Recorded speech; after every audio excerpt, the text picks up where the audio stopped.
Bwana Yesu asifiwe. Ninawasalimu tena katika jina la Bwana.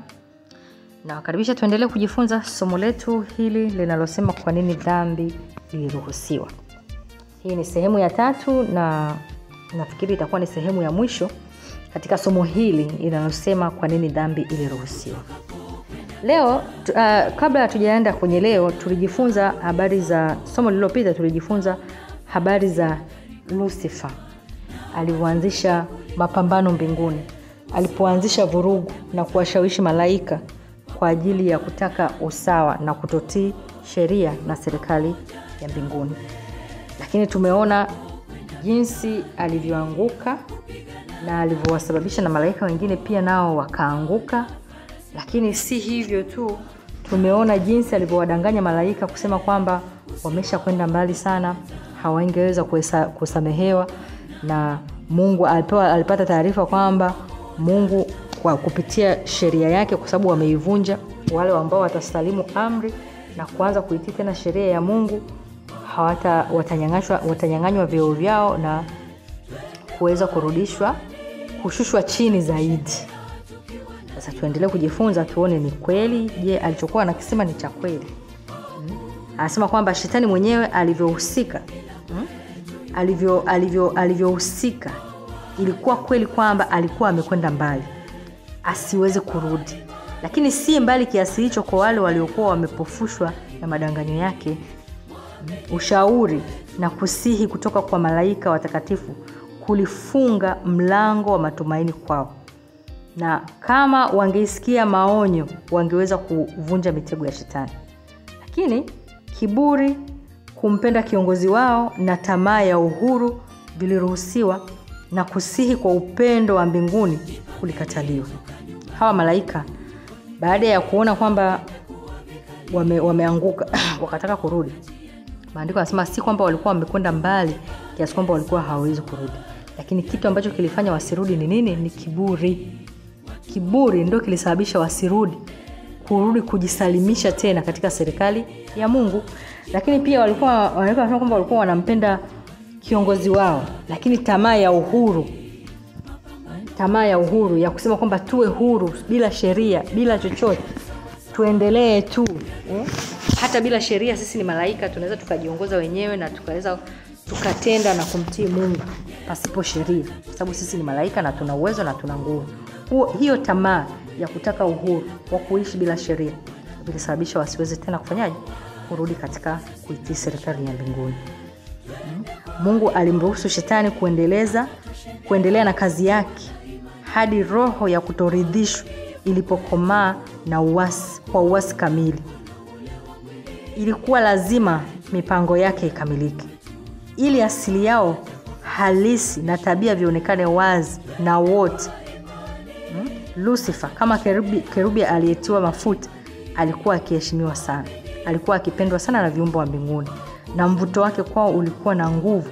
Serikali ya Mungu haikuwahusisha tu wakazi wa mbinguni, lakini pia malimwengu yote aliyoyaumba. Na Lucifer alikuwa amehitimisha kwamba kama angewashawishi malaika wote wa mbinguni katika kuasi, angechukua malimwengu yote pia. Kwa werevu alikuwa ameonyesha upande wa swali lake, akitumia ujanja na werevu katika kudanganya. Katika kudanganya ulikuwa mkubwa. Shetani ni muongo, ndio maana maandiko yanamuita yeye ni muongo na baba wa huo. Yaani yeye ni muongo na baba wa uongo. Ni mwerevu sana katika kudanganya. Mara nyingi anaweza akakuletea jambo ukaliona kabisa lina uzuri, au anaweza akaanza kulileta katika sura ya uzuri, lakini ukilichunguza hilo ndani yake lina uasi wa hali ya juu, uasi wa kutisha. Shetani ndivyo alivyo. Na niwaambie ndugu zangu kwamba shetani tukumbuke kwamba alikuwa ni malaika kerubi afunikaye, malaika mkuu mbinguni. Mungu mwenyewe amemsifia kwa uzuri na hekima na upole. Tena maandiko yanasema alikuwa ni mpole. Alikuwa na hekima ya hali ya juu, mzuri, malaika wa nuru anayependeza, anayevutia. alikuwa ni malaika mzuri. Yaani maandiko yanavyomsifia, ukisoma Biblia maandiko yanavyomsifu Lucifer jinsi alivyokuwa ameumbwa kwa uzuri yaani uzuri uliopita malaika wote. Na huo uzuri nafikiri ndio uliomletea akawa na kiburi. Sasa leo hii shetani anafurahi sana mara nyingi tunavomchukulia simple. Tunavomuona kwamba ni lidude fulani lenye mapembe, lenye macho yaliyovimba, sijui miguu iliyoota vinundu, sijui nini na nini. Anapenda sana kwa sababu anajua kabisa hawa wanadamu hawanijui, hawanifahamu, na anafurahia kwa sababu kama hauwezi kumjua Lucifer, utawezaje kujua madanganyo yake? Utawezaje kujua ushawishi wake? Utawezaje kujua matendo yake?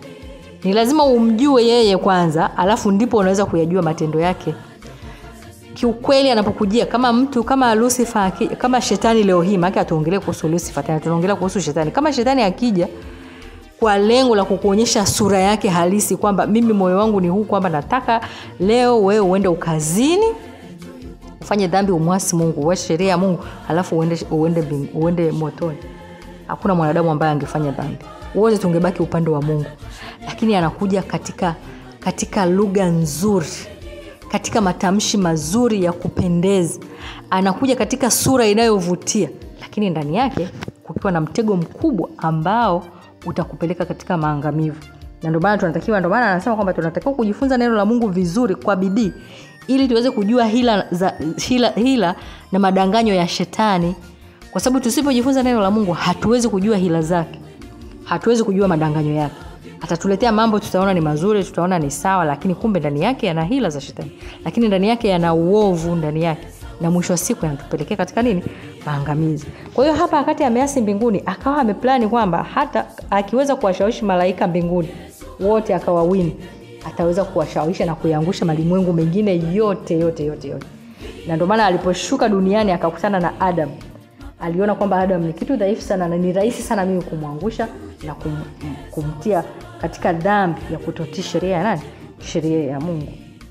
Kwa kazi yake aliifanya kwa udanganyifu wa hali ya juu, mkubwa, kwa werevu. Shetani ana werevu mkubwa sana.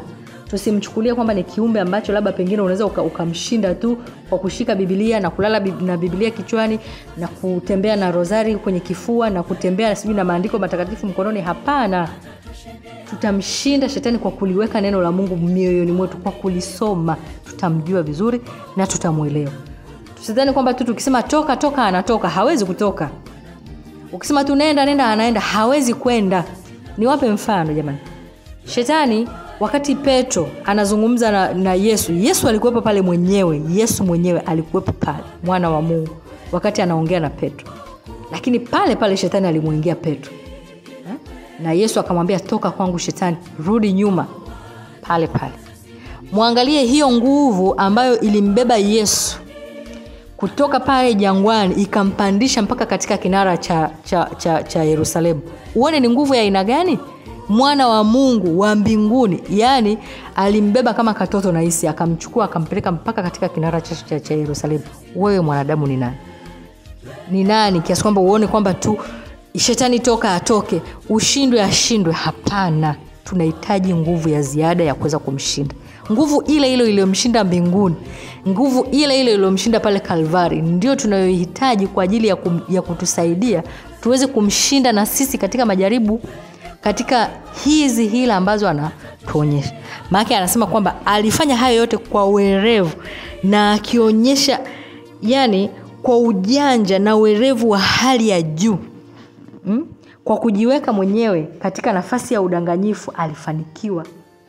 Matendo yake yote yalivishwa siri ambayo ilikuwa vigumu kwa malaika kuigundua asili yake halisi hadi ilipokoma. Hakuna malaika aliyejua, aliyeithibitisha hiyo siri moyoni mwake. Maana ilikuwa ina werevu wa hali ya juu. Ilithibitika pale Calvary. Sababu tukiona Calvary, tukiutazama msalaba wa Calvary, tunatazama upendo na ubinafsi vikishindana. Tunautazama upendo wa Kristo akiukomboa ulimwengu, lakini tunautazama ubinafsi wa shetani akitaka kuuangamiza ulimwengu. Kwa hiyo pale wakati ameshuka na kumsulubisha Kristo pale msalabani, ndipo malaika na viumbe wote wa mbinguni na malimwengu yote ndipo walipotambua tabia halisi ya shetani. Na sisi ndipo tunapaswa kujifunza kwa bidii tupate kuijua hiyo tabia, kwa sababu tusipojifunza hatuwezi kuijua. Kwa hiyo iligundulika tabia halisi baada ya kukomaa. Haikuwa rahisi kuonekana uovu kama ilivyokuwa. Kutoridhika kwake hakuonekana kuwa ni uasi. Hata malaika watiifu hawakuweza kutambua tabia yake na au kuona mwelekeo wa kazi yake. Nao pia walikuwa wanajihoji, kwani ni nini? Kwani ni kitu gani? Lakini kwani amekosea wapi? Kwani amefanya nini? Unaona? Mwanzoni Lucifer alianzisha majaribu yake akiwa hajadhamiria. Malaika ambao hawakuweza kuwavuta upande wake aliwashutumu na kwa kutojali matakwa ya viumbe wa mbinguni. Kazi aliyokuwa anaifanya, aliwashutumu malaika watakatifu kuwa wanaifanya ilikuwa mazoea yake kukanyaga kwa hoja ngumu kuhusu matakwa ya Mungu. Kila kitu kilichokuwa rahisi alikianzisha kwa siri na kwa upotoshaji na wawerevu, akiweka mashaka juu ya matamshi wazi ya Yehova. Kwa kuwa nafasi yake ilikuwa ya juu karibu na serikali ya uungu, ilimpa nguvu katika kutoa hoja yake. Kwa sababu Lucifer kipindi hicho Mungu Baba, alafu alikuwa ni Kristo, alafu tunaona hapa alikuwa anafuata chini baada ya Kristo alikuwa ni yeye. Kwa hiyo nafasi aliyokuwa yuko nayo ilimpatia nguvu ya kuendeleza kile ambacho alikuwa nacho moyoni mwake. Anasema Mungu alitumia njia hizo tu kwa vile zilikuwa katika utaratibu wa kweli na haki. Shetani alitumia kile ambacho Mungu hakutumia, kujisifu na udanganyifu. Alikuwa anapenda kujisifu, anapenda kudanganya. Kama anayestahili sifa ni Mungu na tunamsifu, na malaika wanamsifu, na viumbe wa mbinguni wanamsifu, lakini yeye alikuwa anataka kujisifu, kuonyesha kwamba mimi mkinikubalia haki itatendeka. Serikali ya mbinguni tutabadilisha hii sheria, itakuwa hivi na vile na vile. Lakini tukiangalia hata mwanadamu baada ya kumwangusha katika dhambi, aliposema kwamba utakuwa sawa na Mungu, utafunguka macho na kuona mema na kujua mema na mabaya. Ni kweli mwanadamu alifumbuka macho na kweli alianza kujua mema na mabaya, kwa sababu maandiko yanasema kwamba Adam alipokuwa Eden kabla ya dhambi alikuwa anajua mema tu, alikuwa anajua kutenda mema tu, alikuwa hajui kutenda dhambi. Kweli alijua na kutenda mabaya. Lakini je, ni kweli kwamba alikuwa sawa na Mungu? Si ndio alishushwa zaidi, alikuwa chini kabisa. Tena chini kabisa mpaka katika laana ya dhambi na mauti. Kwa hiyo hakuna kipi ambacho shetani alikuwa anakileta kwa watu au hata kwa viumbe wa mbinguni zaidi ya laana na maangamizi. Na ndio hicho hata anakileta kwetu leo, kwamba tunapoingia katika kufuata matakwa yake na kufanya yale mapenzi yake, hakuna kipi tunachokipata zaidi ya laana na maangamizi. Hakuna anachotupatia. Hatuna sababu ya kumfuata na kumtii, kwa sababu hata pumzi tunayovuta sio ya kwake. Uhai tulionao sio wa kwake. Mibaraka tunayopata ya chakula na mavazi na nini sio ya kwake. Nguvu tulizonazo kwa ajili ya kufanya mambo yetu sio ya kwake. Chochote, baraka zote ambazo tunazipata katika maisha yetu hajawahi kutupatia Lucifer, isipokuwa ni Mungu muumbaji. Huyu ambaye tunazikanyaga sheria zake chini na kumdharau na kuona kwamba hafai, kuona kwamba sheria yake haziwezekani, haziwezi kutiiwa na kuona kwamba haviwezekani kwa namna yoyote kufuata sheria na matakwa ya mbinguni. Huyo ndo anayetupatia mibaraka. Huyo ndo tunaamka asubuhi anatupatia nguvu. Huyo ndo anatupa ulinzi. Huyo ndo anatupatia, analinda na watoto wetu, na familia zetu, na wazazi wetu, na kila ambaye tunakuwa tuna muunganiko naye. Anabariki hata kazi zetu. Anatupatia kila hitaji ambalo tunalihitaji katika maisha haya. Kwa hiyo tunapoamua kufuata serikali, tunapoamua kumfuata Lucifer, shetani, tuachane na Lucifer. Tunapoamua kufuata matakwa ya shetani, hatuna tunachokipata kwake isipokuwa ni uharibifu na maangamizi. Na ndicho alichotupatia. Baada ya kushuka Eden na kumkuta Adam, alivomkuta Adam akiwa katika bustani, Mungu akiwa amemweka pale akiwa ni mkamilifu, baada ya kufanikiwa kumwangusha Adam katika dhambi, Adam hakuna alichokipata zaidi ya uangamivu, kifo. Leo hii wanadamu tusingekuwa tunazika wapendwa wetu, wala tusingekuwa tuna hofu ya kusema kwamba tunaishi lakini kesho tunaweza tukafa. Hapana, tungekuwa tuna maisha mazuri ambayo tutaendelea kujifunza kadri tunavyoendelea kusoma. Kwa hiyo maandiko yanasema kwamba kile ambacho Mungu hakukitumia shetani yeye alikitumia. Alikuwa anajisifu, lakini pia alikuwa ni mdanganyifu sana.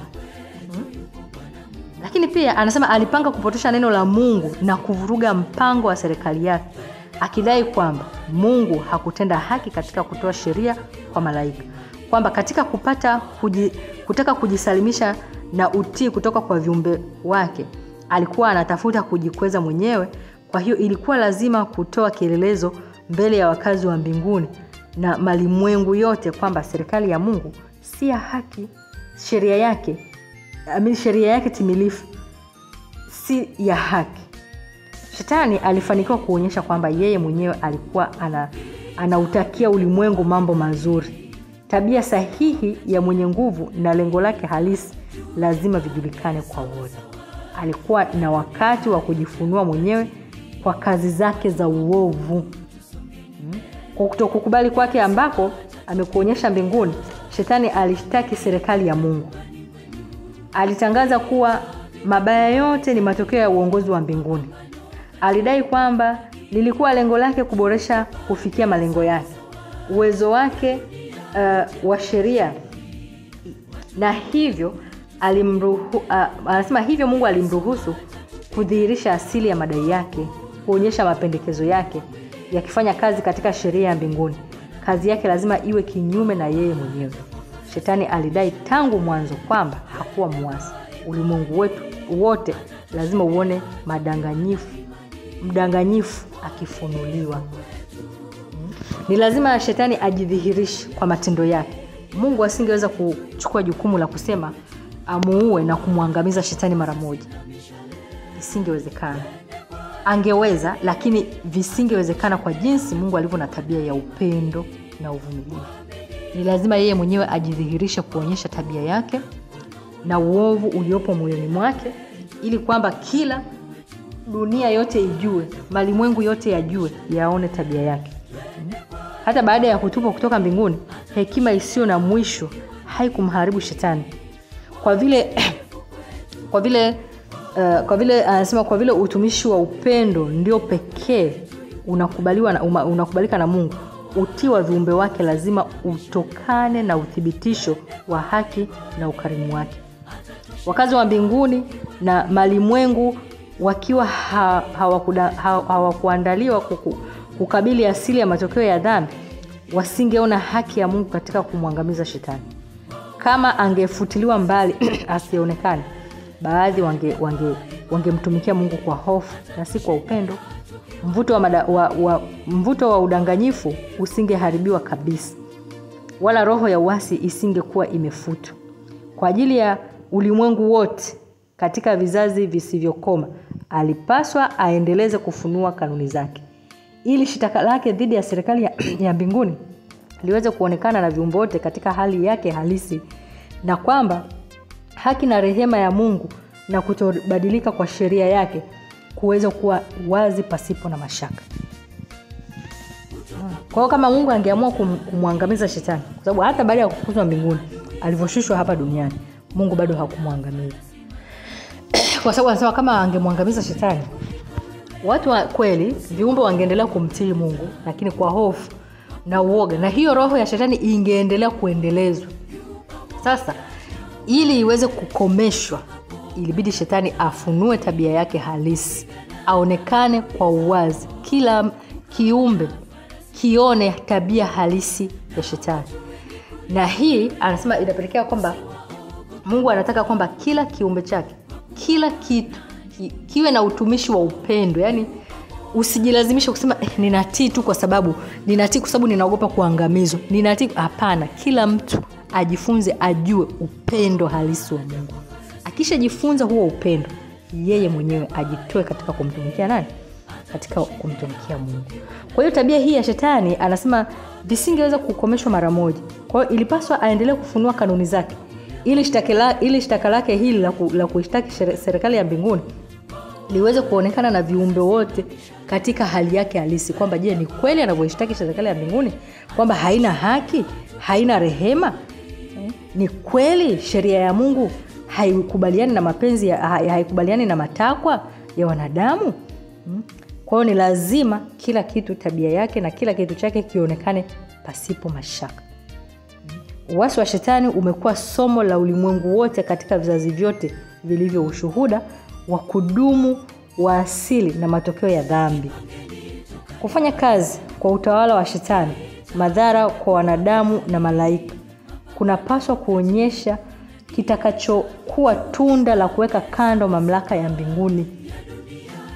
Kufanyia hii kazi serikali ya shetani, madhara yake ambayo ameyaonyesha kwa wanadamu, madhara yake ambayo ameonyesha kwa malaika, kwa sababu tumeona kuna malaika ambao walifukuzwa mbinguni kwa sababu ya madanganyo yake. Theluthi ya malaika wote walifukuzwa mbinguni, na tunaona mwisho wao, kwa sababu hukumu yao tayari imeshapita. Tunaona mwisho wao utakuwa ni nini? Ni kuangamia. Lakini tunaona jinsi mwanadamu pia alivyodanganywa, amemwangusha mwanadamu pia katika nini? Katika dhambi. Lakini mwanadamu pamoja na kwamba ameangushwa katika dhambi, lakini bado kuna rehema za Mungu bado zipo mpaka sasa. Shetani hukumu imekwisha, imeshapita, lakini sisi tuna rehema. Hii yote inatuonyesha kwamba, au tunapaswa kujifunza kwamba, au tuone madhara tuone kwamba madhara ya kuacha au kuweka kando mamlaka ya mbinguni. Tuone madhara ya kuacha kanuni za Mungu, kwamba matokeo yake ni nini. Anasema kwamba kutadhihirisha kwamba kwa kuwepo serikali ya Mungu ni kuzingirwa na mambo mazuri kwa viumbe aliowaumba.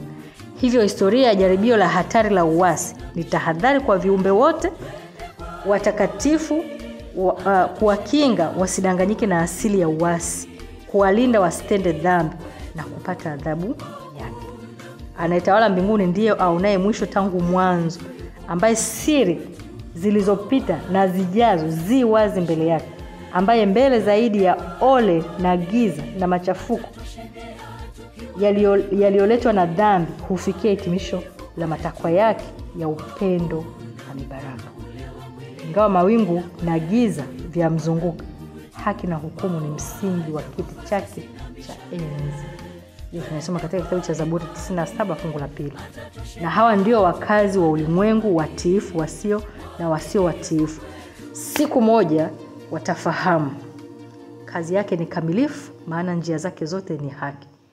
Mungu wa uaminifu asiye na uovu, yeye ndiye mwenye haki na adili. Siku moja tutakuja kujua, tutaona na tutafahamu kazi za Mungu na uwezo na nguvu vyote. Tutaona haki inayotawala katika kiti chake. Tutaona upendo wake usio na mwisho katika viumbe wake. Tutaona kila jambo jema ambalo amelitenda kwa ajili yetu. Kwa sababu tunaona kwamba chanzo cha uovu ni nini, na hasa kilichosababisha alituangusha katika uovu ni nani? Ni shetani. Lakini matokeo hayo ni nini? Ni kwa kutotii. Kwa sababu Mungu anatuambia kwamba anataka utii halisi, utii kamili. Hapendezwi na utii nusu. Ndio maana anasema kwamba kutii ni bora kuliko nini? Kuliko dhabihu.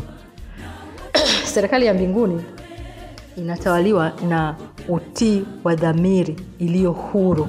Mungu hatulazimishi kutii kwa lazima. Na hata wale malaika mbinguni unaweza kusema kwamba nao walikuwa na dhamiri huru, kwamba walikuwa na nafasi ya kukubali au kutokukubali. Ndio maana wengine walikubali, wengine hawakukubali.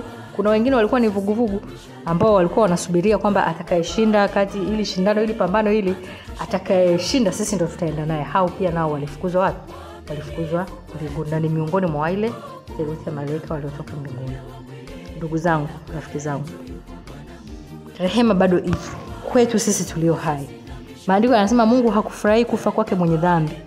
Nafasi ipo kwa ajili yetu, kwa ajili ya kujitoa, kwa ajili ya utumishi ulio mwema wa Bwana wetu. Tukumbuke kwamba kwa kujitoa kwa Mungu tunajiweka katika nafasi nzuri ya mibaraka tele ambayo ametuahidi. Mbali na mibaraka hii ambayo tutaipata katika ulimwengu, lakini tunalo tumaini la kupata uzima wa milele siku Yesu atakaporudi.